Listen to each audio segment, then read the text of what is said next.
Assalamualaikum warahmatullahi wabarakatuh. Alhamdulillah wa syukrulillah wa la haula wa la quwata illa billah. Raditu billahi robba wa bil islami dina wa bi muhammadin nabiyya wa la rasula ba'da amma ba'du. Rabbi syrah li sadri wa yassir li amri wa hlul 'uqdatam min lisani yafqahu qawli.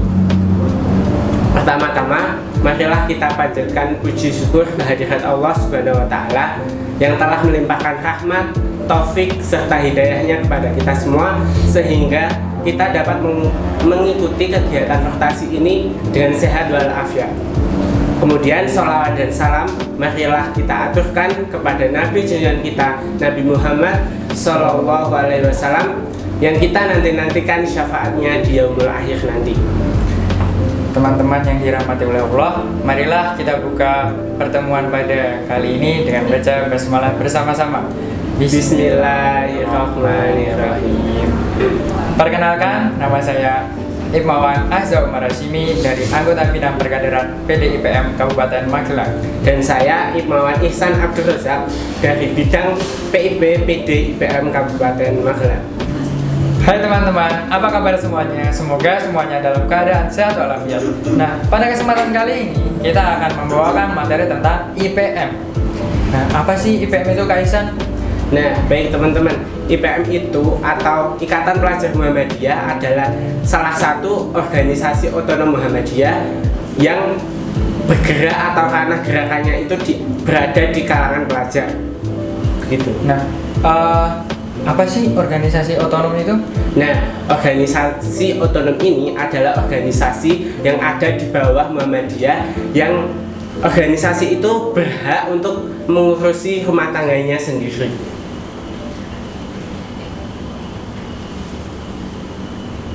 Nah, setelah mengetahui apa itu IPM, nah apa aja nih yang harus kita tahu Kak Azhar tentang IPM ini? Nah, setelah tadi kita mendengarkan penjelasan tentang IPM, apa saja sih yang harus kita ketahui tentang IPM? Nah, yang pertama ada sejarah, yang kedua ada tujuan, yang ketiga ada bidang, kemudian yang keempat ada struktural. Kita mulai dari sejarah. Ikatan Pelajar Muhammadiyah didirikan di Kota Surakarta pada tanggal 18 Juli tahun 1961 Masehi dan bertepatan pada 5 Safar tahun 1381 Hijriah dengan ketua umum pertama yaitu Ibmawan Herman Helmi Farid Ma'ruf dan sekretaris umum pertama yaitu Ibmawan Muhwisham Hasan. IPM sebagai organisasi memiliki tujuan bersama teman-teman. Tujuannya sebagai berikut: terbentuknya pelajar muslim yang berilmu, terampil, dan berakhlak mulia dalam rangka menegakkan dan menjunjung tinggi ajaran agama Islam sehingga terwujudnya masyarakat Islam yang sebenar-benarnya. Nah, dalam versi IPM juga disebutkan tujuan IPM yaitu terampil, berilmu, dan berakhlak mulia. Mari kita dengarkan bersama-sama.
Gimana nih teman-teman setelah mendengarkan Mars IPM? Apakah teman-teman jadi tambah semangat? Tentunya jadi tambah semangat dong.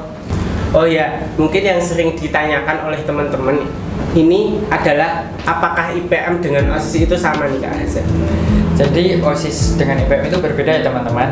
Apabila OSIS itu hanya tingkat sekolah, nah di IPM itu ada struktural berjenjang ya teman-teman, mulai dari sekolah sampai tingkat nasional.